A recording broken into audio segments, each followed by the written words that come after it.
Hello, it's Trucker Joe, and welcome back to From the Depths. And this is sort of a mini episode where I'm going to show off something that I had been working on for quite some time. Say hello to the Armstrong class. My replacement, well, rather, the final form of the song. At least as far as the immediate future goes. So let's just get right into this. So, I kind of want to... There's so much that goes into this craft that I can't just easily go over it. So I'm just going to start with I'm just going to start vague and get more specific. So, as you can see, there are several different weapons on this thing. It has, in the center, let me put the HUD on. We have keep-away cannons in the front and the rear. We have mains that are 3-barrel thick. The design is radically altered so that the turret cap itself actually also forms barrel guards. We have 4 shotguns that provide a bit of defense, and I figured out how to get restraints that allow the shotguns to actually turn inwards on the ship. That was actually an issue before, and I fixed it. In addition to that, we have a laser system, which is extremely effective at taking out aircraft that are directly above and quite a bit to the side. As you can see, there's sort of like a shape here. That's not aesthetic, that's actually... As you can see, that's actually a swivel, so I get a lot of extra traverse, and that means that I can follow aircraft long enough to core them out a lot of the time. In addition, to deal with those pesky aircraft that are not within a reasonable angle, these missiles will fire off a salvo, which then attack it. Also, I did kind of a thing with the paint. If a satellite was up in space, then the reflective bits would give heading information or something, and show what it is. This faction being supposedly just AIs that assimilate everything, it made sense. I have 4 of these medium missile launchers, and this is what they fire. And then we have our interceptor torpedoes, which are they're actually quite effective and can take out pretty large swaths of torpedoes. As far as the armor scheme goes, if I just press this, it takes a while because it's such a huge entity. As you can see, also you kind of saw the bridge area. Yeah, under that reflective piece, there's my seat and everything. But we have 2 layers of metal on the upper deck, all the decking. On the sides, it is 1 layer of metal, 2 layers of light alloy on the sides of the whole armor.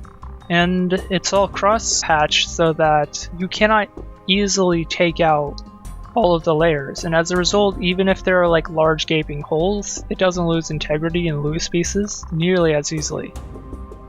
Now onto the propulsion systems.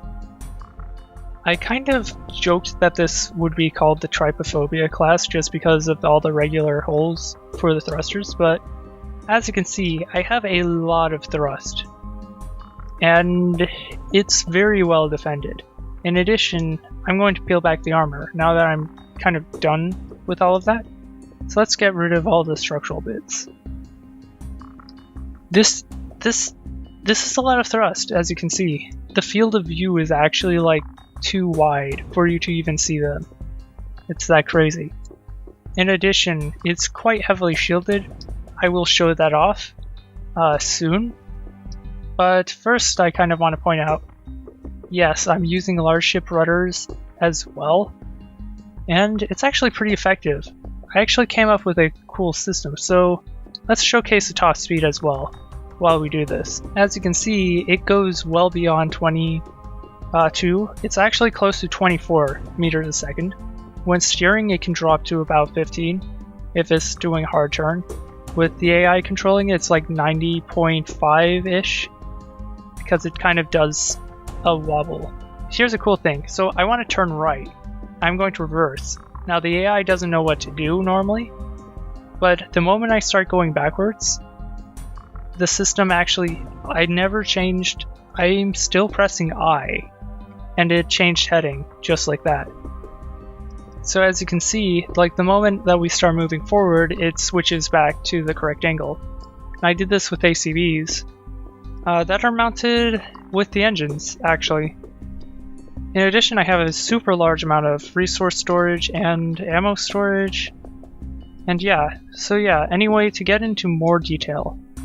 These guns on either end, the keep-away guns, they don't even have clips of any kind. I just went without them and used direct fed, and they work fine. And the mains, they're kind of cool. The way the mains work is they're 3 identical cannons, but crammed into a round shape with extra space for armor in the front. And not only that, but they have 3 layers of shielding, roughly, which makes it very well defended. Each individual cannon is actually really well defended. And of course, they have their own turret guards, as I said before.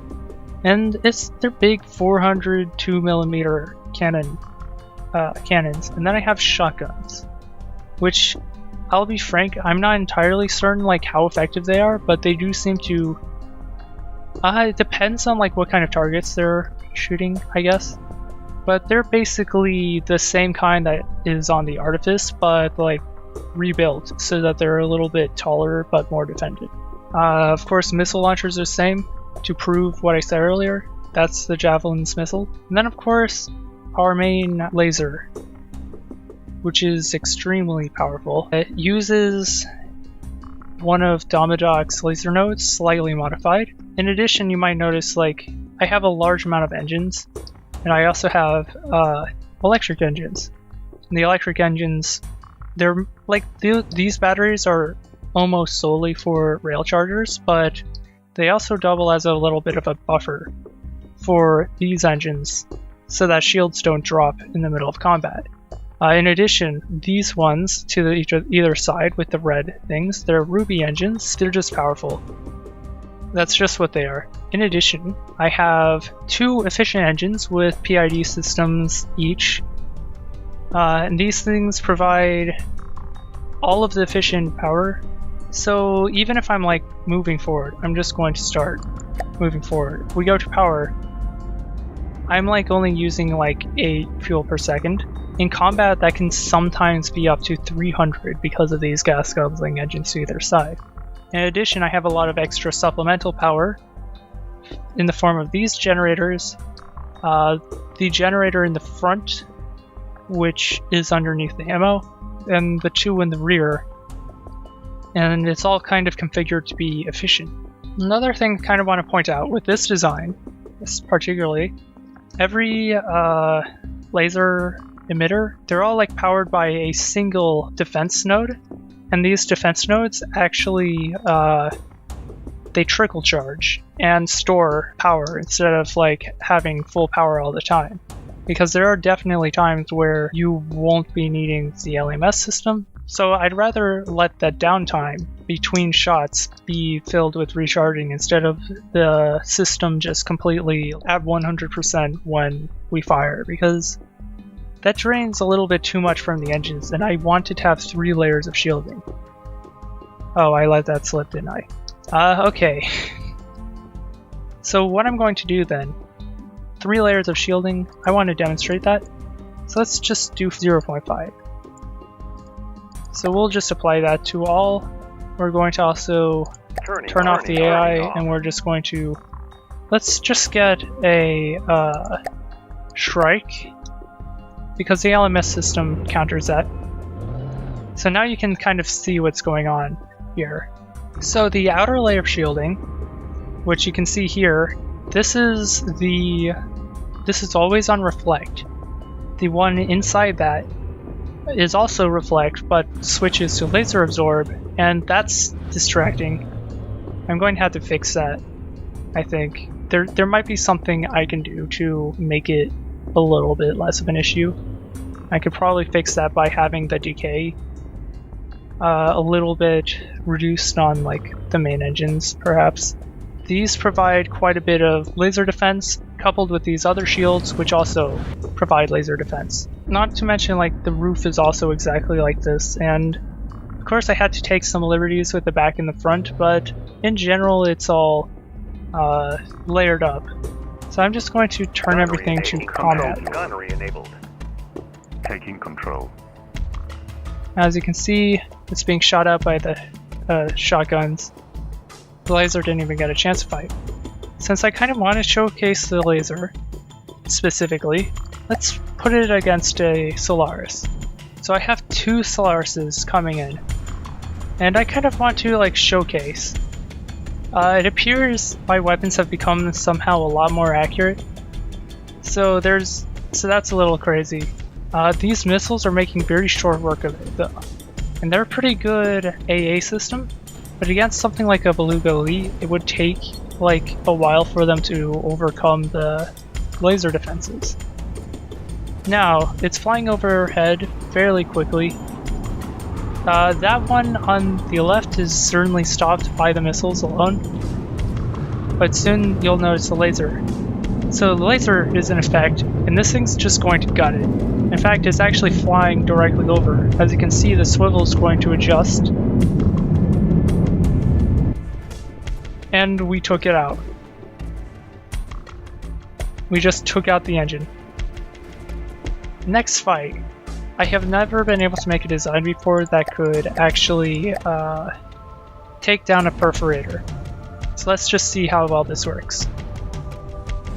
So we got quite a bit of distance.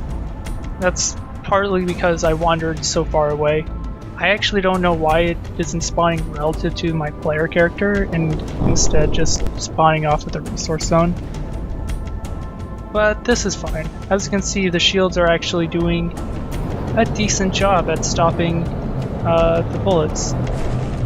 But of course, sometimes the power peaks. Actually appears, yeah, occasionally. So, even despite the fact that I have the electric engines, it seems I still need to figure something out. It worked before, so I'm not actually sure what changed now, but it's not actually that big of a flaw that it would cause that many issues. It's even like stopping some of the fragments with the LMS system, which I think is quite impressive.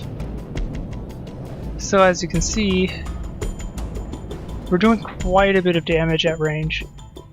Honestly speaking, we should have been like right up against it, because normally the white players will spawn right up against you. But, oh well. But yeah, the perforator has hardly dealt any significant damage to me. And if I pause the game, just so that I can get over there without it causing issues. As you can see, my shells are doing quite a bit of damage. And we can actually look at my shells. So the middle turret actually always fires a disruptor round that is balanced using some Sabo and solid warheads in order to maintain the same speed as my Hesh rounds. Well, they're actually like a high explosive frag, I think. Yeah, you can see. It's like meant to be sort of a dual multiple detonation thing. So yeah. Now we are taking damage, but it's mostly because of this weapon, which I think has been damaged. Hasn't it? Yes. But it should still be able to fire at me, so I guess there's that.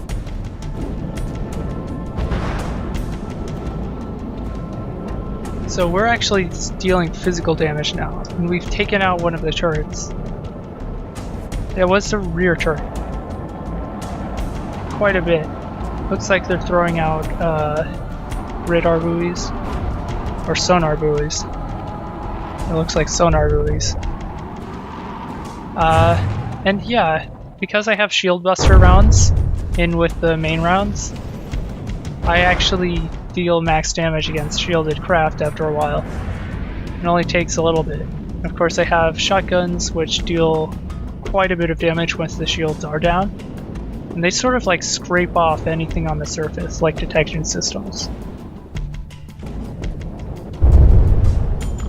And it looks like my torpedoes have been engaging it quite a bit. We're finally within our more ideal engage range, so that's good.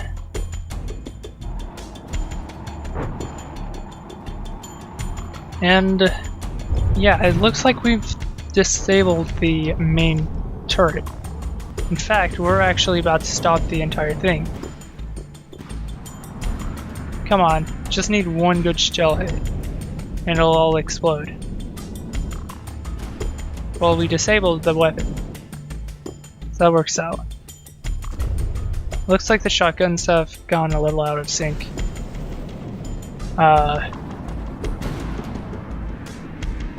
But yeah, of course the shotguns are actually they're the same configuration. They use timed fuses, so that's pretty, so they'll like detonate no matter what. But let's see. Oh, major hit. Major hit there. We're taking out the core. We're about to disable it. Oh, we penetrated. Oh, big explosion. We took out the ammo stockpile. Their main gun seems to be a little bit weak. Looks like we're aiming for the end now. So we're going to disable its thrust. Okay. Also, a huge chunk of armor just came off. And we took something out. And that was the front turret. Now it's 2 damaged. I would say, yeah, and if we check, we hadn't taken damage. Of course, I'm also repairing. I'll disable that. But it would not have made much of a difference, as I can't really repair all that much, and we were not taking that much damage even when they had the frags and missiles out. So yeah. So this thing is going to be quite the effective warship.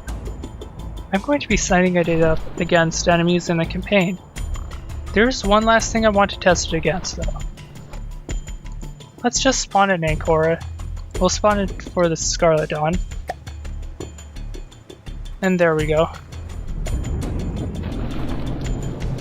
We're not even going to give us a chance to, like, recover. It's time to just start fighting. So, as you can see, they've just released a bunch of missiles. We probably don't have any missiles out to defend against these ones. We can like check. So as you can see, they're trying to predict where those missiles are going. And it looks like some of them are being detonated before they hit me. So that's good. And now we have torpedoes coming up against them as well. And we're going to start eliminating their stuff. Now that we already have like anti-torpedo torpedoes out, we can engage their torpedoes and protect ourselves, so we won't receive another volley of those. And as you can see, some of my projectiles are being shot down, but most of them are actually getting through. And as you can see, some ammo is being popped. Yep, very easily. And they're going to lose a lot of their drivetrain. As you can see, their hull is super damaged. We probably also have hulls. We check. We're 99%, so we probably did take some damage. They're going to tilt. Now, of course, if this vessel sinks, I'm just going to call it, because we will beat it just with torpedoes, but it'll take a long time, so I'm not going to do that. As you can see, it's 87%, which is actually kind of unfortunate. So yeah, if we want to kind of showcase, you can see like those really small explosions. You can see like the small torpedoes intercepting them. And they're getting shot down. Looks like some of their, yeah, as you can see, easily taken down. So yeah, anyway.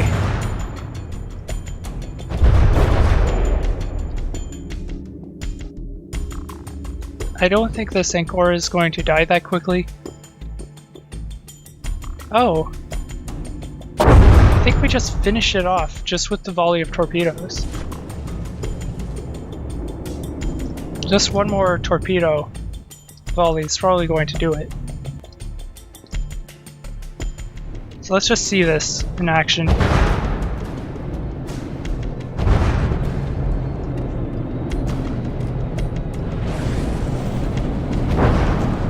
There we go.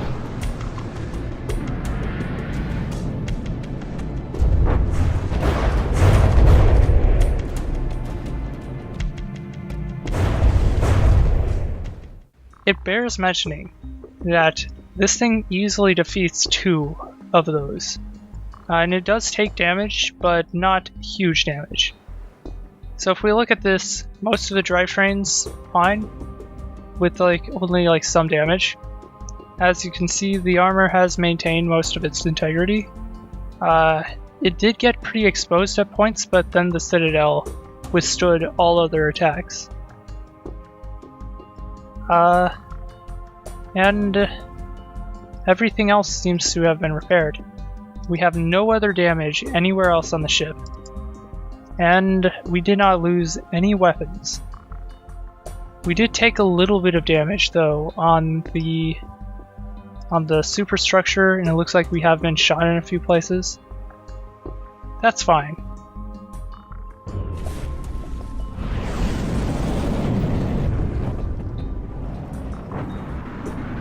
Also, that's kind of amusing. Yeah, that looks like a torpedo. Anyway,